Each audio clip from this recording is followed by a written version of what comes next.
내 삶의 가장 우선순위는 무엇인가? 라는 질문을 먼저 던져보죠. 과연 우리가 살아가면서 내 인생에서 가장 중요하게 여기는 것 또는 가장 중심에 두고 살아가는 그것이 무엇인가입니다. 우리는 수많은 선택을 하고 수많은 결정을 하며 살아갑니다. 우리는 이 세상에 있는 무대를 살아가면서 수도 없이 많이 생각을 하고 또 결정을 합니다.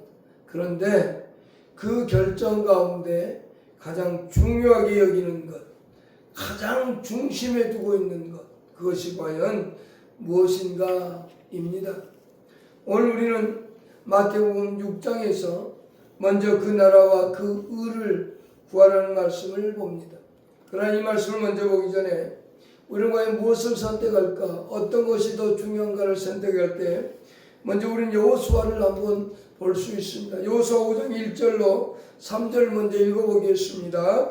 여호수아 5장 1절로 3절입니다. 시작. 요단 서쪽의 아모리 사람의 모든 왕들과 해변의 가나안의 모든 왕들이 여호와께서 요단물을 이스라엘 자손들 앞에서 말리시고 우리를 건너게 하심을 듣고 마음이 녹았고 이스라엘 자손들 때문에 정신을 잃었더라. 그때 여호와께서 여호수아에게 이르시되 너는 부싯돌로 칼을 만들어 이스라엘 자손들에게 다시 할례를 하라 하시매 여호수아가 부싯돌로 칼을 만들어 할례산에서 이스라엘 자손들에게 할례를 행하니라. 무슨 말씀인가 하면 하나님께서 이스라엘 백성들이 약속한 가나안 땅이 있습니다. 이제 그들은 가나안 땅 정복을 눈앞에 두고 있습니다. 마지막 요단강을 건너왔습니다. 그런데 그때 레위 제사장들이 법궤를 메었고 그 법궤에 들어서는 순간 모든 물이 좌우로 갈라졌음을 우리는 압니다. 그리고 그 땅을 건너왔다라고 하는 것을 가나안 사람들이 다 들었습니다. 그리고 왕도 들었습니다. 그때 그들의 마음이 녹았고 정신을 잃었다라고 되어 있습니다. 그들은 어찌할지를 전혀 모르는 혼미백산의 상태에 빠졌습니다. 그런 상태에서 이제 전쟁만 하면 이기게 되는 겁니다. 그래서 여호수아가 이제 들어가서 전쟁을 해서 가나안 땅을 다 정복하면 되는데 그때 하나님께서 내린 명령입니다. 지금 들어가지 말고 먼저 해야 될 일이 있습니다. 무엇인가 하면 2절입니다. 그때 여호와께서 여호수아에게 이르시되 너는 부싯돌로 칼을 만들어 이스라엘 자손들에게 다시 할례를 행하라 이렇게 말씀합니다. 이스라엘 자손들에게 할례를 명하고 있다는 겁니다. 그것은 곧 죽음과도 다를 바가 아닙니다. 할례를 행한다는 것은 요즘 말로 하면 포경수술인데 남자가 그 포경수술을 했을 때 그들은 제대로 걷지 못합니다. 요즘은 의학이 좋아서 하루에도 끝난다고 하지만 당신은 돌로 만든 칼로 베었기 때문에 많은 상처가 나고 아팠습니다. 여호수아가 이것을 모를 리가 없습니다. 왜냐하면 모세가 창세기, 출애굽기, 레위기, 민수기, 신명기를 기록했기 때문에 창세기 34장에 이 할례를 행할 때 얼마나 엄청난 일이 일어날 수 있는가를 그 누구가 잘 알고 있었습니다. 창세기 34장 24절과 25절을 읽어보겠습니다. 시작. 성문으로 출입하는 모든 자가 하물과 그의 아들 세겜의 말을 듣고 성문으로 출입하는 그 모든 남자가 할례를 받으리라. 제3일에 아직 그들이 아파할 때 야곱의 두 아들 디나와 시몬과 레위가 각각 칼을 가지고 가서 몰래 성읍을 기습하여 모든 남자를 죽이고 모든 남자들이 할례 때문에 죽게 되는 걸 볼 수 있습니다.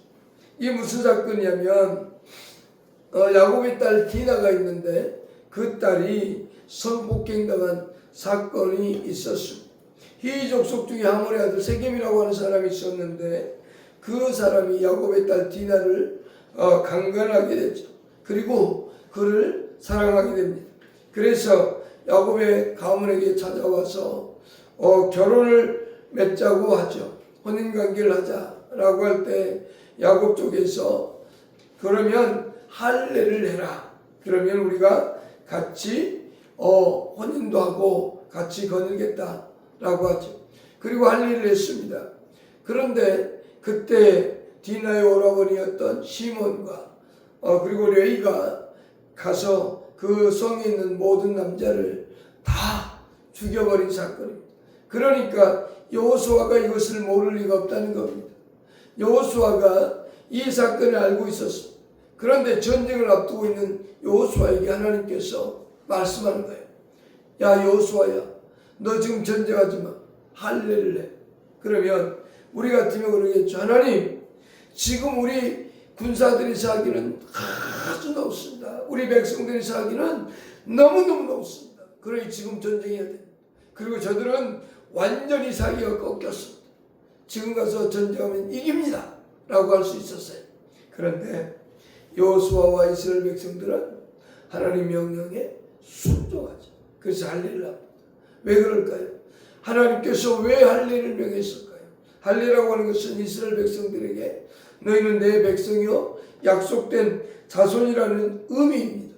그러니까 이 하나님께서는 여호수아에게 할례를 행하게 하신 것은 곧 너희는 나의 백성이고 나의 언약 자손이다. 나와의 관계가 더 중요함을 나타내주고 있습니다. 전쟁에서 승리하고 이기는 것보다 더 중요한 것이 하나님과의 관계다라고 하는 겁니다. 오늘 마태복음 6장을 시작할 때 예수님의 제자들에게 지금 경고하고 있는 겁니다. 서기관과 바리새인들의 행위를 본받지 말라고 하고 있는 겁니다. 6장에서 구제에 대해서 외식하는 그 서기관과 바리새인들의 행위를 따르지 말라는 겁니다. 구제에 대해서, 그리고 기도하는 자세에 대해서. 그러면서 그 유명한 주기도문을 여기서 가르쳐주고 있습니다. 또한 용서에 대해서도 가르쳐주시고요, 금식에 대해서도 가르쳐주시고, 그러면서 재물을 땅에 쌓지 말고 하늘에 쌓을 것 가르쳐줍니다. 마지막으로 모든 염려는 하나님께 맡기라고 알려주면서 우리가 해야 될 일이 무엇인지를 말하고 있는 겁니다. 어떤 것을 먹는 것, 입는 것 대단히 중요합니다. 그러나 그것은 예수 믿지 않는 사람들이 살아가는 삶의 방식이고 예수 그리스도를 믿는 제자된 자로서 살아갈 때 어떻게 살 것인가, 그것은 하나님과의 관계, 하나님과 나의 관계가 어떠해야 되는가를 설명해 주고 있습니다. 33절에서 이렇게 말합니다. 먼저 너희는 그의 나라와 그의 의를 구하라고. 거기에 먼저라는 단어를 사용합니다. 그러면서 구하라고 하는 거죠. 하나님께 구하라는 겁니다. 왜요? 하나님과 우리는 아버지와 아들이기 때문에 그렇습니다. 나와 전혀 상관없는 분이면 구할 필요가 없겠죠. 그러나 하나님은 우리의 아버지이기 때문에 구하라고 명령하십니다. 근데 여기서만 그렇게 말하고 있는 게 아닙니다. 마태복음 6장 33절에서 구하라 말씀하셨고, 마태복음 7장 7절을 읽어보십시다. 시작. 구하라 그리하면 너희에게 주실 것이요, 찾으라 그리하면 찾아낼 것이요, 문을 두드리라 그리하면 너희에게 열릴 것이요. 요한복음 15장 7절도 읽겠습니다. 너희가 내 안에 거하고 내 말이 너희 안에 거하면 무엇이든지 원하는 대로 구하라 그리하면 이루리라. 요한복음 16장 24절도 읽겠습니다. 지금까지는 너희가 아무것도 구하지 아니하였으나 구하라 그리하면 받으리니 너희 기쁨이 충만하리라. 여기서 구하라 그리하면 이렇게 이루어지겠다라고 말씀합니다. 먼저 구하라고 얘기합니다. 마태복음 6장 33절에서 먼저 구하라라고 할 때 이 먼저라는 단어는 가장 먼저 해야 될 일을 나타낼 때 쓰여지는 겁니다. 우리가 그러니까 가장 먼저 해야 될 일이 무엇이냐 이 말. 하나님과의 관계 속에서 하나님께 구하는 것. 근데 무엇을 구하느냐? 바로 그것은 하나님의 나라와 그의 의를 구하라고 얘기하죠. 근데 여기서 구하라고 하는 단어를 생각해 볼 필요가 있습니다. 이 구하라고 하는 동사는 세 가지의 뜻을 가지고 있습니다. 첫 번째, 무엇을 할 때 열중하는 자세, 즉 어떤 것을 얻기 위해 최선의 노력을, 끈질긴 노력을 나타낼 때 사용되는 단어입니다. 마태복음 13장 45절과 46절을 한번 읽어보겠습니다. 시작. 또 천국은 진주를 구하는 장사와 같으니 주의 진주한 나를 발견하며 가서 자기의 소유를 다 팔아 그 진주를 사느니라. 여기 46절에 극히 값진 진주를 진주 장사는 발견하면 그 밭을 통째로 산다는 얘기입니다. 왜? 그 밭값보다 훨씬 값어치가 있기 때문에 그렇다는 거죠. 우리가 무엇을 구한다고 할 때 그것은 바로 이와 같은 자세. 내가 극히 귀한 것을 발견했어. 그러니까 다른 걸 다 섞여두고 그 일에 매진하는 것, 그것을 얻기 위해 끈질긴 노력을 하는 겁니다. 두 번째는 끊임없이 구한다는 의미입니다. 일시적으로 단 한 번만 하고 끝나는 것이 아니라 계속적으로 행하는 겁니다. 골로새 3장 1절을 보십시다. 골로새서 3장 1절을 읽어보겠습니다. 시작.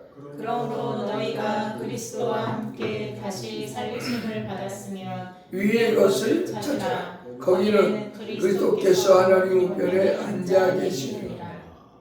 위의 것을 찾으라 이렇게 말합니다. 이 위의 것을 찾으라고 하는 그 찾는다는 단어가 계속적인 행위를 말합니다. 그것은 곧 구한다는 의미입니다. 계속적으로 구하는 것, 일시적으로 단 한 번 끝나는 게 아닙니다. 하나님의 나라와 하나님의 의를 구주십시오. 이걸로 끝나는 게 아니라 끝까지 계속적인, 우리의 생애가 끝날 때까지 계속 그렇게 구하는 것. 세 번째는 여기 구한다는 의미는 바로 보이는 것을 구하는 것이 아니라 보이지 않는 영원한 것을 구하는 겁니다.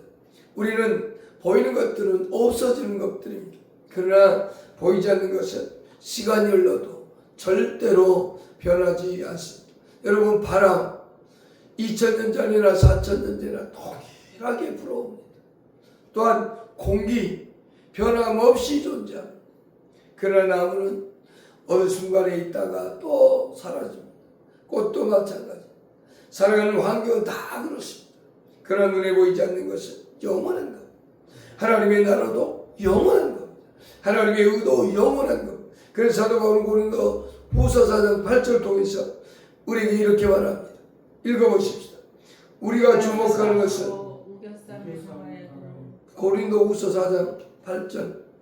제가 다시 한번 읽어보겠습니다. 우리가 주목하는 것은 보이는 것이 아니요 보이지 않는 것이니 보이는 것은 잠깐이요 보이지 않는 것은 영원함이도 라고 되어 있습니다.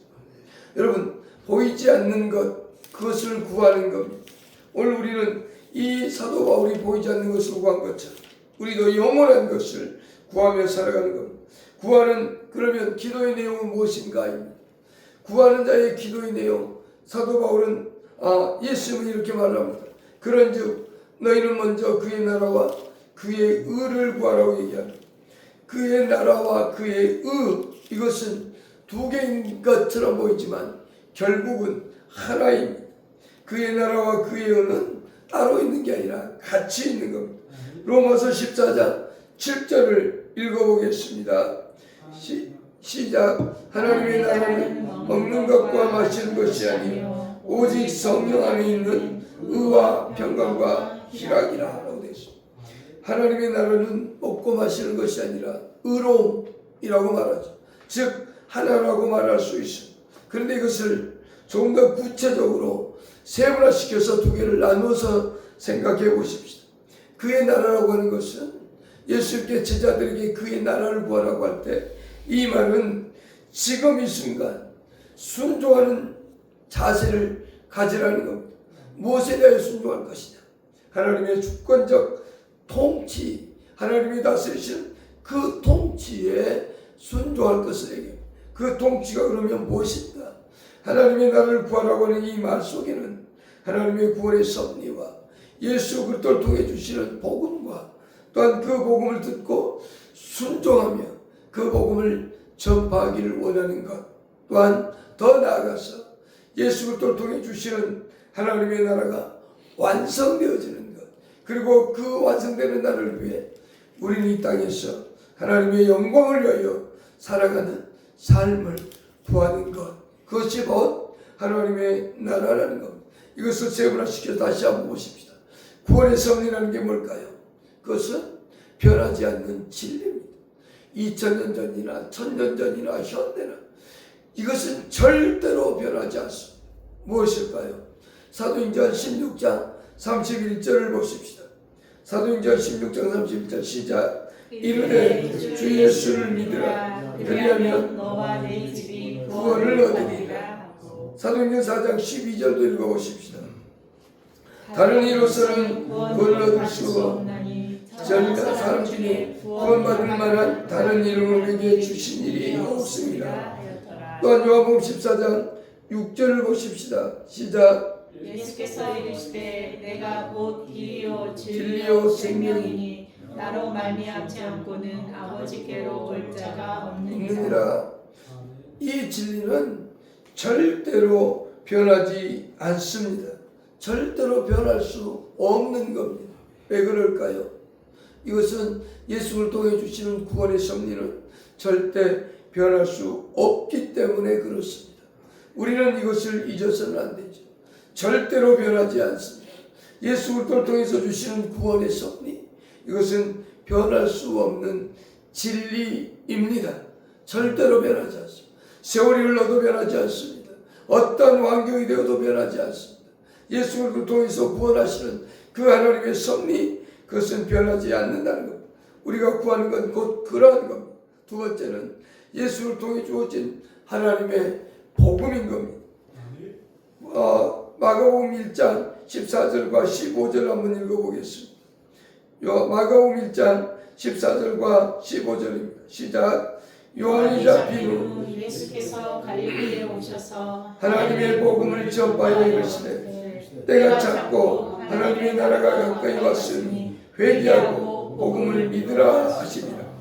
또한 이 복음을 하나님께서 예수를 통해 주신 이 하나님의 나라, 그것을 누가 가지고 왔느냐? 예수 그리스도께서 가지고 오셨다는 것. 그리고 예수님이 가장 먼저 전파했던 내용이 바로 이거였습니다. 회개하고 복음을 믿으라는 거였습니다. 하나님의 나라가 왔다는 것. 그래서 사도 바울은 이 복음을 전혀 부끄러워하지 아니하고 전파했다라고 로마서 1장 16절에 말씀합니다. 로마서 1장 16절 읽어보십시다. 내가 복음을 부끄러워하지 아니하노니 이 복음은 모든 믿는 자에게 구원을 주시는 하나님의 능력이 되니라. 먼저는 유대인에게요 그리고 헬라인에게로다 라고 말합니다. 예수 그리스도의 복음을 증감에 있어서 부끄러워하지 않았다라고 합니다. 또한 복음을 전파하는 것을 우리에게 힘쓰라고 사도 바울은 말합니다. 디모데후서 4장 1절로 2절 읽어보십시다.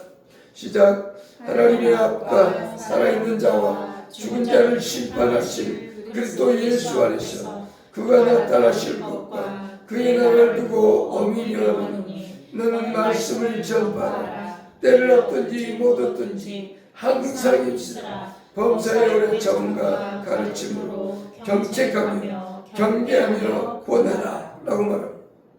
즉 언제나 하나님의 말씀을 전할 것을 얘기합니다. 내게 때가 왔든지 전할 수 있는 기회가 왔든지 없든지 간에 상관없이 언제든지 복음을 전하는 것을 말씀 속에 생활하라고 합니다. 이것을 하나님께 구하라는 겁니다. 그러면서 우리는 항상 하나님의 영광을 위하여 살아가는 것, 그것을 추구해야 됩니다. 고린도전서 10장 31절에 사도 바울이 고린도 교회에게 그렇게 말합니다.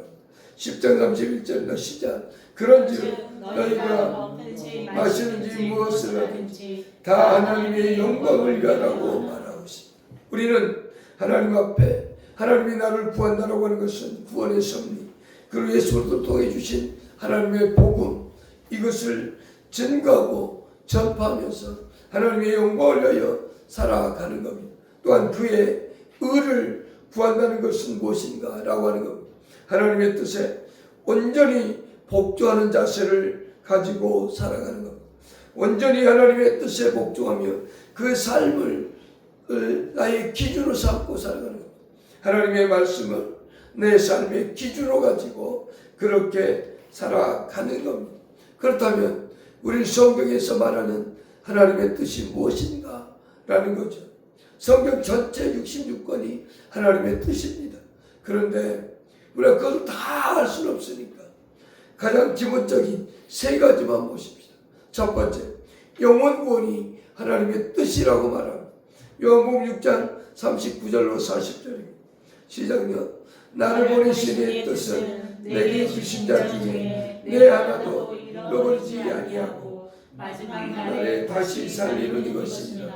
40절, 내 아버지의 뜻은 그 아들을 보고 믿는 자마다 영생을 얻는 이것이니 마지막 날에 내가 이를 다시 살리리라 하시니라. 예수 그리스도 안에서 영혼을 구원하는 것, 그것이 곧 하나님의 뜻이라고 말합니다. 우리는 이미 구원받은 자입니다. 그 구원받은 자로서 그렇다면 이 땅을 어떻게 살아가는 것이 하나님이 원하는 거냐? 거룩함이라고 얘기합니다. 데살로니가서 4장 3절을 말합니다. 같이 읽겠습니다. 시작. 하나님의 뜻은 이것이 너희 거룩함이라 곧 음란을 버리고. 하나님께서 원하는 것은 우리 그리스도인들이 거룩하게 살아가기를 원합니다. 또한 범사에 감사라고 말합니다. 데살로니가서 5장 18절에 그렇게 말합니다. 범사에 감사하라. 이것이 그리스도 예수 안에서 너희를 향하신 하나님의 뜻이라고 말합니다. 또한 베드로전서 3장 17절에서 선을 행함으로 고난받는 것이 그리스도 안에서 하나님의 뜻이라고 말하고, 미가서 6장 88절에서 하나님께서 내게 구하시는 것이 무엇인지를 쭉 설명합니다. 공의를 행하고 인자를 사랑하고 하나님과 겸손히 행하는 것이라고 말합니다. 그 외에도 성경에는 하나님의 뜻에 대하여 무수히 많이 말했습니다. 우리가 하나님의 의를 추구하는 삶은 곧 하나님을 중심으로 모시고 살아가는 삶입니다. 이것이 성도들의 생활의 규범이 되야 됩니다. 그러나 세상 사람들은 그렇지 않습니다. 먹는 거에, 그리고 입는 거에, 자신들의 즐거움의 중심에 두고 살아갑니다. 쾌락을 추구하고 늘 경건보다는, 거룩함보다는 자신들의 이익을 위하여 살아갑니다. 우리는 이렇게 하나님 앞에 구하고 살아갈 때 하나님께서 우리에게 뭐라고 말씀하시는가?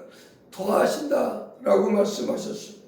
우리는 하나님의 나라와 그 의를 구하는 겁니다. 보이지 않는 겁니다. 그것을 구하는 겁니다. 아까 고린도후서 4장 8절이라고 말씀했는데 고린도후서 4장 18절입니다. 고린도후서 4장 18절에서 말씀하듯이 우리는 보이지 않는 영원한 하나님의 나라와 하나님의 의를 추구하며 살아야 된다는 겁니다. 그렇게 구하는 자들에게 하나님 마태복음 6장 33절에서 이렇게 말씀합니다. 그리하면 이 모든 것을 너희에게 더하시겠냐. 하나님께서는 우리에게 이렇게 구하는 자가 더해 주시는 하나님이라고 말씀합니다.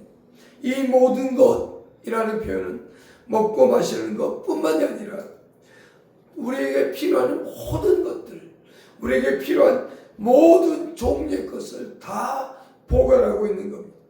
즉 하나님께서는 하나님을 향한 믿음을 가진 사람들이 하나님께 구할 때 우리의 영혼의 만족뿐만이 아니라 우리에게 필요한 모든 것까지도 채우시는 하나님임을 보여줍니다. 시편 107편 9절 말씀을 읽겠습니다. 그가 사모하는 영혼에게 만족을 주시며 줄인 영혼에게 좋은 것으로 채워주시며, 그가 사모하는 영혼에게 만족을 주시며 우리 주인 영혼에게 좋은 것으로 채우시는 하나님, 부족하지 않게 하시는 하나님이라는 겁니다. 그런데 여기 더하신다는 말씀이 있습니다.